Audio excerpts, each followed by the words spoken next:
Story time about my toxic best friend group. So a little background information. I was 16, and it was the end of 9th grade going into summer break. And one day randomly these 3 girls added me on Snapchat and put me into a group chat. Now, I had seen them around school, but I never said hi to them. I was finding it very hard to make friends in 9th grade because everybody was so toxic. Anyways, like I said, they added me to a group chat, and all of them said hi to me. And usually I wouldn't respond to random people on Snapchat, but because I had seen them around school, I decided why not. And it was so random, they just started sending pictures of themselves into this group chat. And it low-key made me feel bad because I kind of hated my physical appearance. But anyways, they asked me if I wanted to be friends with them. Oh, and by the way, their names were Stacy, Savannah, and Emily. So of course I said yeah because it was hard for me to make friends. So fast forward, my birthday was coming up. So they asked me if we could hang out. They said they wanted to give me an early birthday present. So I said yes, of course. Like for part 2.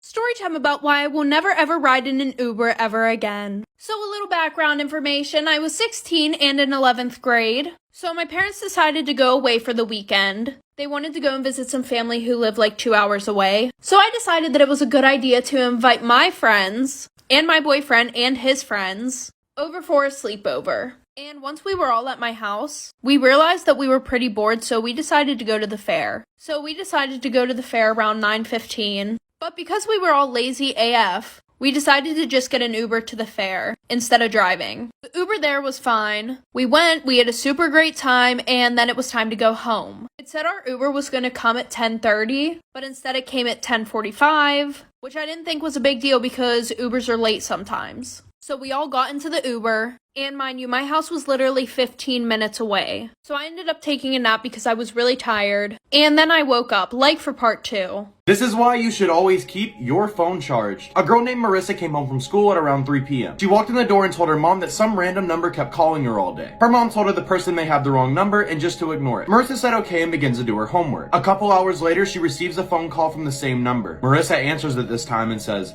"Hello?" The man then says, "We finally found you. Don't worry, bunny." Marissa begins to panic and tells her mom what just happened. Her mom's face goes blank and says, "What did the man just call you?" Marissa says, "He called me bunny." Her mom yells and says, "Grab your stuff, we need to leave." Marissa, confused, packs her things and gets into the red car. Her mom begins driving fast and turns on the radio. The radio says, "The baby named Marissa who was kidnapped in the hospital 10 years ago has been found and police are searching for a red car." Marissa looks at the woman and says, "Who are you?" The woman looks back and says, "You can call me mommy." This is why you should never take a prank too far. Once there were 2 young twins who lived in a small town and they were known for constantly misbehaving. One day a man had passed away peacefully in his home and the twins wanted to play a prank on everyone else living in the town, so they snuck into the house and started messing with the man's body. One twin moved his mouth like a puppet and the other one poked his eyes out with a stick. As they were doing this, they heard footsteps. They couldn't find anywhere to hide, so they placed the body back in the coffin, then got in the coffin themselves and closed the lid. But what they didn't know was they were taking the coffin straight to the funeral. The people carrying the coffin noted that it was much heavier than usual but brushed it off. No one even noticed that the twins were gone until the coffin was lowered. The twins' mother appeared at the cemetery about the missing twins,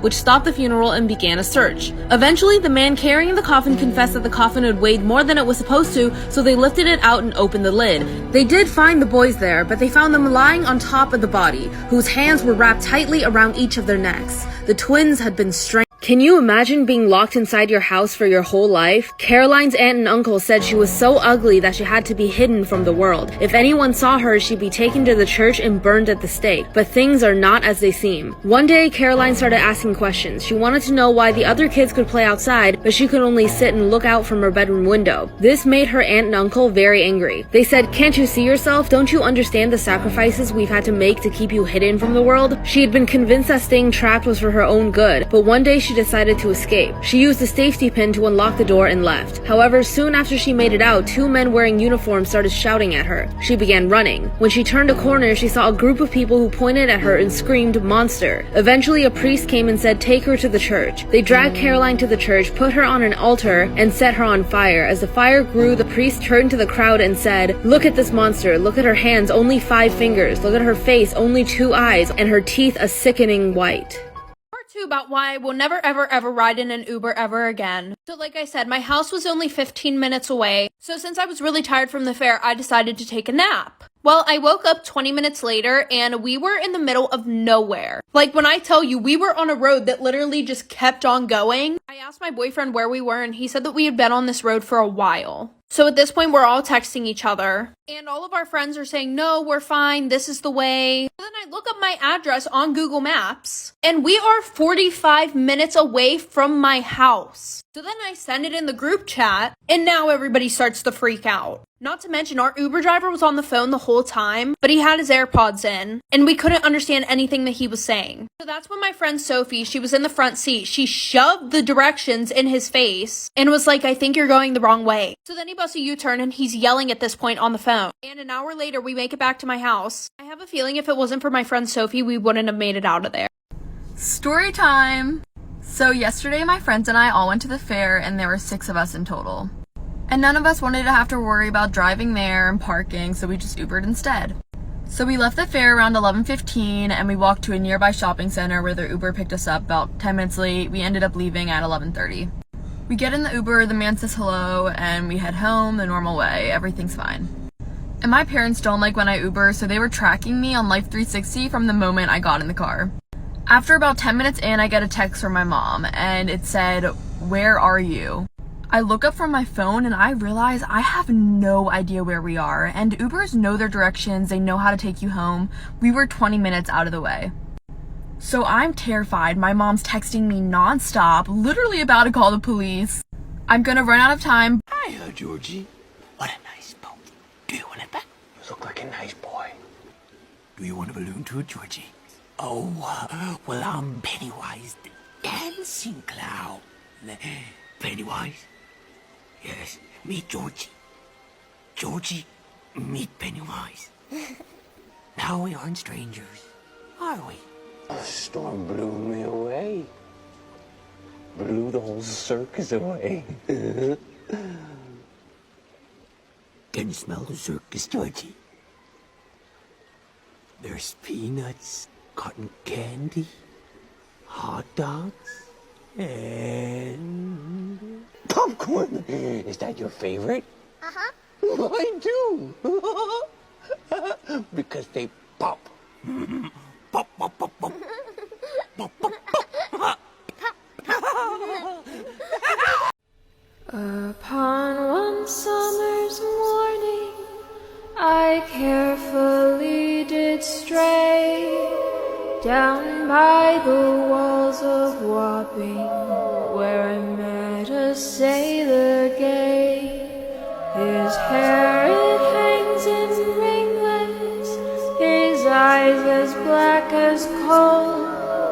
My happiness attend him, give me my sailor bowl. After watching I Know What You Did Last Summer on Prime Video, I have decided to share a secret of mine. So last summer, I decided to borrow my mum's favourite bag without her knowing. My plan was to take the bag on a night out and then put it back where it was the next day. When I was out, I actually ended up losing the bag and I had no idea what to do. I was so upset as I knew this was my mum's favourite bag and I knew she'd be devastated. The next day, I went online to see if they still had the bag in the shop. Luckily, they had it in stock in a store near me, so I went and picked it up that morning. Once I got the new bag, I put it back where the old one was, as if it had never gone. And to this day, she never knew I borrowed her bag. Until now. Sorry, Mum.